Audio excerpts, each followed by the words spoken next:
Hello दोस्तों, हमारे पास UPSC 2024 का क्वेश्चन दिया गया है। Question number 48। यदि दो अंकीय संख्याएं ए बी और सी डी का योगफल 3 अंकीय संख्या 1 सी ई है, जहां अक्षर A B C D E भिन्न अंकों को घोषित करते हैं, यानी कि A B C D E है दोस्तों, ये क्या है, अलग अलग अंक है। तो हमें ए का मान बताना क्या है। तो हमें क्या दिया गया दोस्तों, ए बी, यानी कि 2 डिजिट का नंबर है ए बी, इसको बोलेंगे हम इकाई और इसको बोलेंगे दाई। और फिर अगला नंबर दे रखे हमें सी और डी, सी और डी। तो ये इकाई है, ये दाई है। दाई को हम क्या लिखते हैं, 10, और इकाई को हम 1 लिखते हैं। तो ये क्या हो जाएगा, 10A प्लस में बी हो जाएगा। फिर इसी तरह सी डी को हम क्या लिखेंगे, 10C प्लस में डी, क्योंकि इकाई दाई करेंगे तो इकाई दाई को हम क्या लिखते हैं, 10 लिखते हैं, इसलिए हमारा क्या हो जाएगा, 10C हो जाएगा।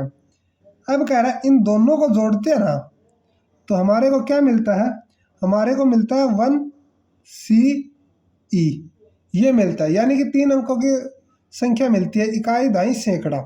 ठीक है, तो अगर इनको जोड़ते हैं तो हमें क्या मिलेगा,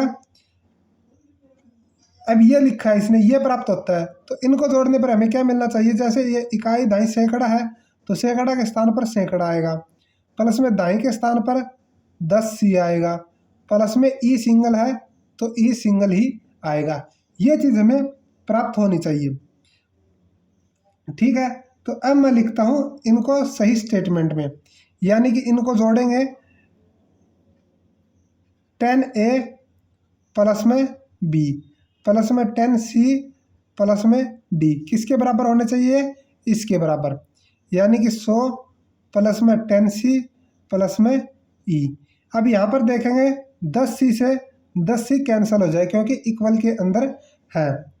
तो अब हमें क्या करना होगा, अब हमारे पास आ गया 10A प्लस में B प्लस में D इक्वल टू 100 प्लस में E।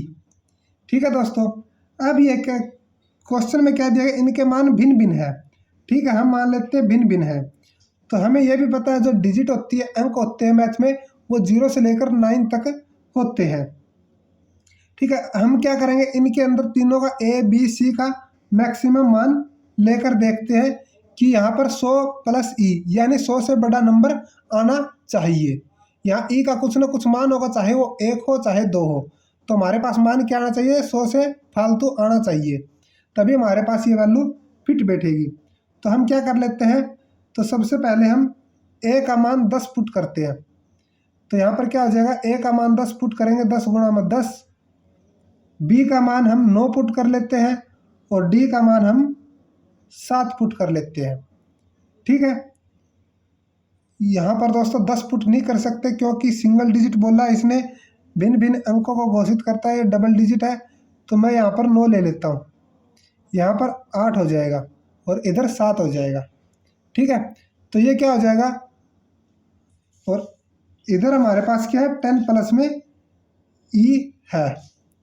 तो यहाँ पर लेते हैं तो 10 गुणा 9 क्या हो जाएगा हमारे पास, 90 प्लस 8 और 7 15,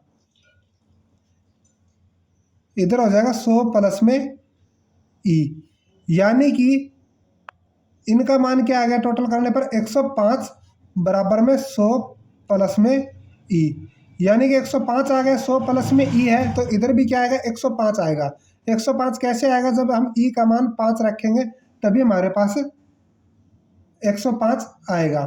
तो ये हमने रख के देखा दोस्तों, तो हमारा यहाँ पर क्या आ रहा है, स्टेटमेंट हमारी सही बैठ रही है। अन्यथा आप इसकी जगह पर कुछ और भी लेकर देख सकते हैं कि हमारा 100 से प्लस आंसर आना चाहिए। यहाँ पर हम लेकर देखते हैं दूसरी स्टेटमेंट, ये तो हमारी होगी राइट, यानी कि इसके अकॉर्डिंग इसने पूछा ए का मान, तो ए का मान हमने क्या लिया, 9 लिया है, तो ये तो हो गया ठीक। अब एक और ट्राई करते हैं, क्या पता हमारे पास दूसरा मान आ जाए हमारे पास। तो हम क्या लेते हैं, ए की जगह पर 8 ले लेते हैं।